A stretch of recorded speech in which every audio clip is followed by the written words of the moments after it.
Before we get started, this video is sponsored by Squarespace, and I would just like to say thank you guys so much. You guys are actually the reason we're able to buy the parts for this video. So again, thank you.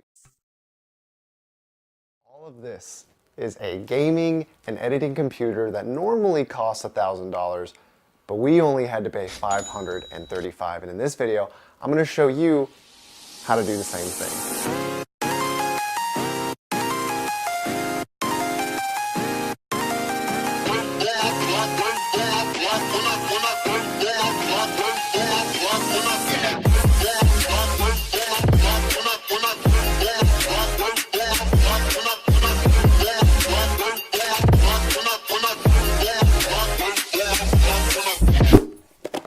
And quick plug, I am streaming a little bit more often on Twitch now. We do giveaways and punishment games, so if you guys want to stop by and check it out, it's a lot of fun. I'll leave a link in the description. All right, so I always get questions of people asking how can they get the best performance out of their computer when they're on a budget. So this is a list of parts that I believe are the best value for someone who is willing to put in just a little bit of work. I'll be explaining what each part is, why I got it, how I got it, and for how much, and how you can get it. So without further ado, let's get into the parts. This is a Ryzen 7 1700X, which normally retails for $200. This is an 8-core processor, which is way more than a hardcore gamer or even a professional editor would ever really need. It can handle streaming, gaming, and content creation pretty easily. I got this because it was on sale for a great price, which I will share in a little bit. Now, why should you look to buy this? This specific CPU is actually one of the first processors that AMD released for the Ryzen series.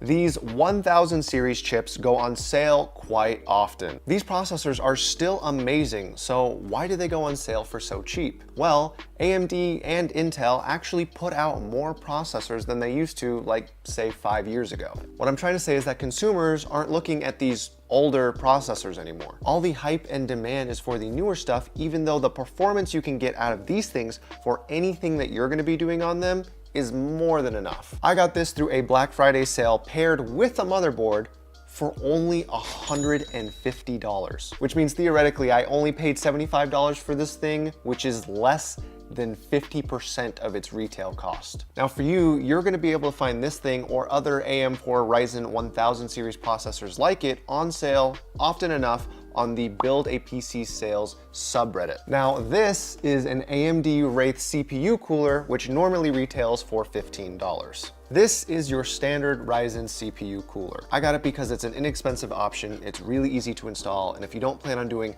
hours upon hours upon hours of gaming or content creation, I'm talking like 6, 7, 8 hours at a time, this will be more than enough. And a small side note, some of the Ryzen processors actually come with a cooler already in the box. So if you want to tell if you're going to get one of those, check to see if the processor comes in a square package, then you know that you're already gonna get one of these and you don't have to buy one separately. I actually got this on Amazon for its retail price of $15, and if you're looking to get this, I suggest you do the same. Next, we have our motherboard, which is an AX370 Gaming, which normally retails for $100. The reason we have this specific motherboard, like I touched on before, is because it came with the bundle. Spare change. Since that bundle isn't going on right now, I would just recommend that you get any 300 series AM4 motherboard that looks the way you want it to, that fits in your budget. Newegg.com or the Build a PC Sales subreddit that I talked on before would be good places to start looking. It should be pretty easy for you to find a motherboard like this for well under the retail price of $100. Now the graphics card we went for is the Zotac GTX 1060, the 6GB variant, which normally retails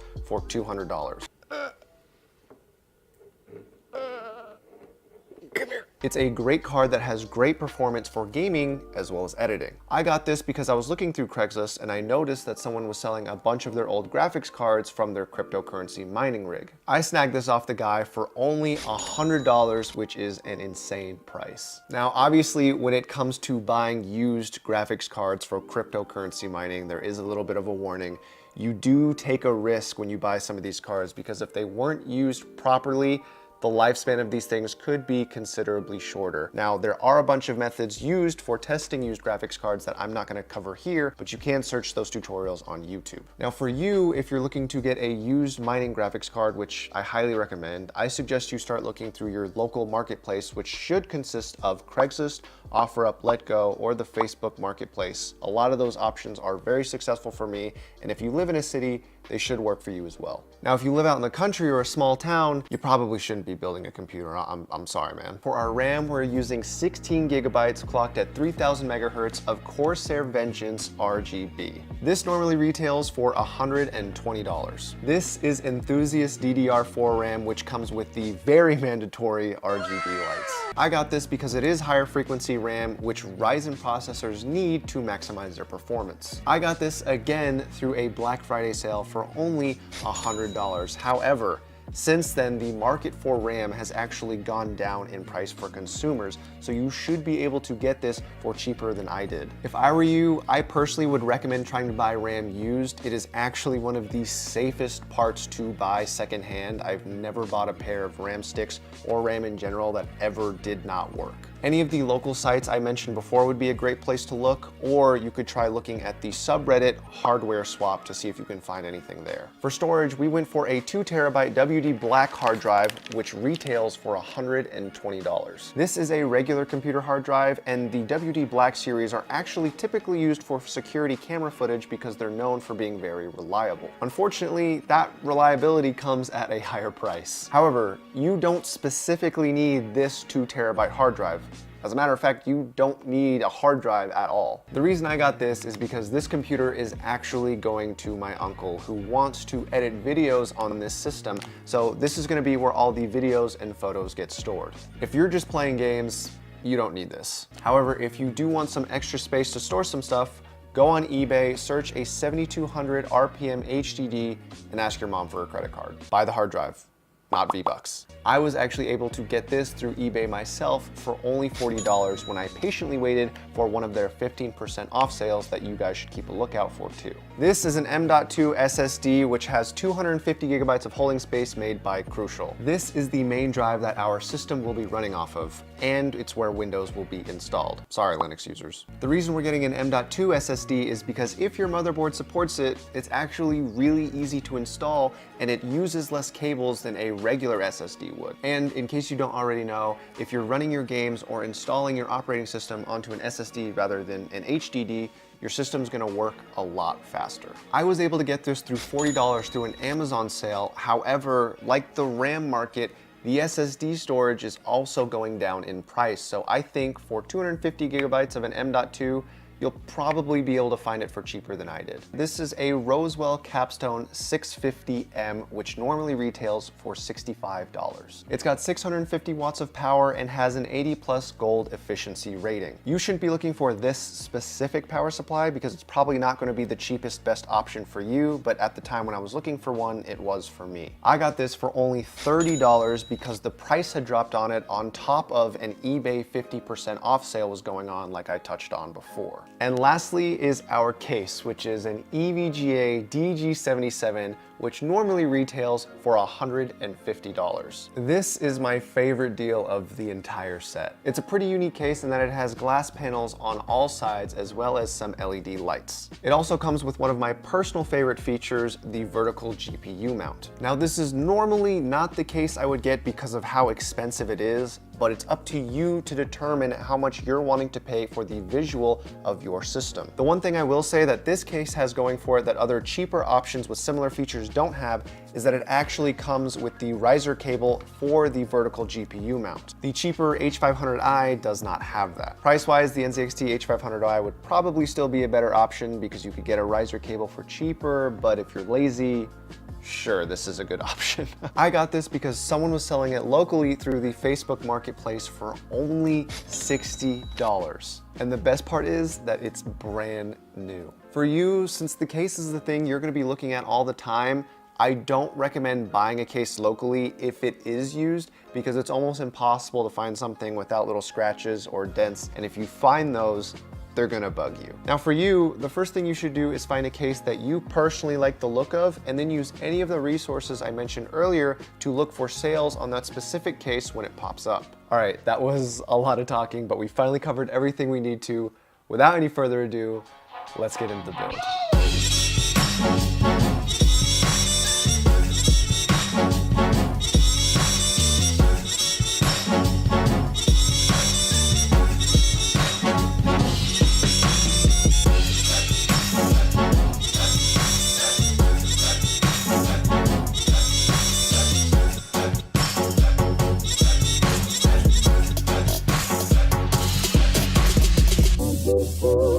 The one my heart has gone to may not go to wait. May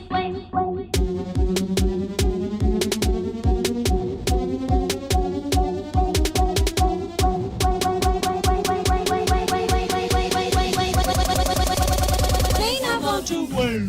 Tico tick, oh tico tico tico tock. Tico tick. Oh, tico, tico, tico, tock. Tico, tick. Oh, tico, tico, tico, tock. Tico, tick. Oh, tico, tico, tock. This tico, Oh man, okay, everything looks good. I'm really excited because obviously when you buy anything secondhand, there is always a little bit of fear and risk that something's not gonna work as it should, but that doesn't seem to be the case here. Everything looks like it's working really well.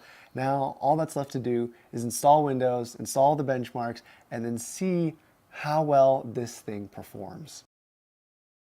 All right, so everything is installed, and now it's time to see just how powerful this actually is. We are going to be benchmarking with Cinebench R15, Unigine Heaven, CSGO, and then finally we're going to be using Apex Legends. Let's see if this thing lives up to the $1,000 hype.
Okay, so is this a $1,000 system?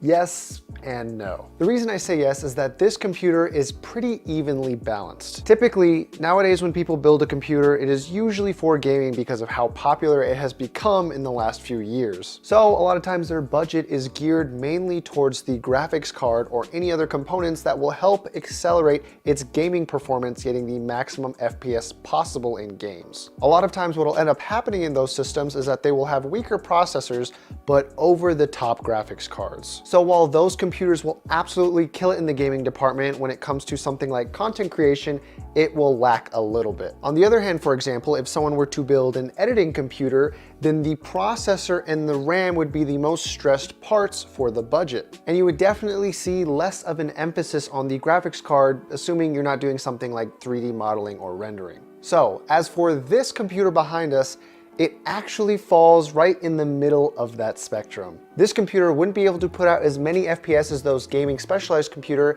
and it wouldn't be able to render as quickly as some of these professional editing systems would. However, let's say that you're a person who is interested in both, potentially gaming as well as maybe editing some of that and turning it into a YouTube channel. That person would be more than happy with this system, and they would find a nice equal balance, which we talked about in the beginning. $1,000 computer?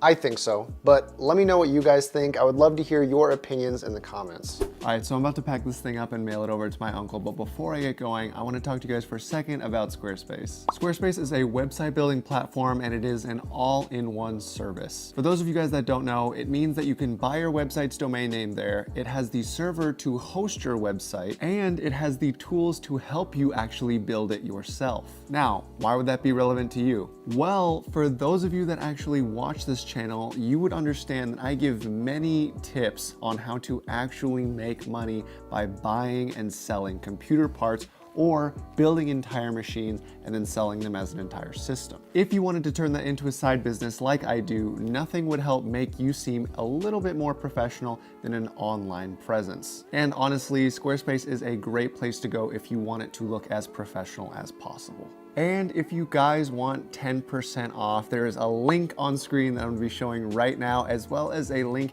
in the description for you guys to use. So a big thank you to Squarespace and for you guys for watching this video. Check the link out below. I hope you found this video creative, entertaining, or informative in any way, shape, or form. And as always,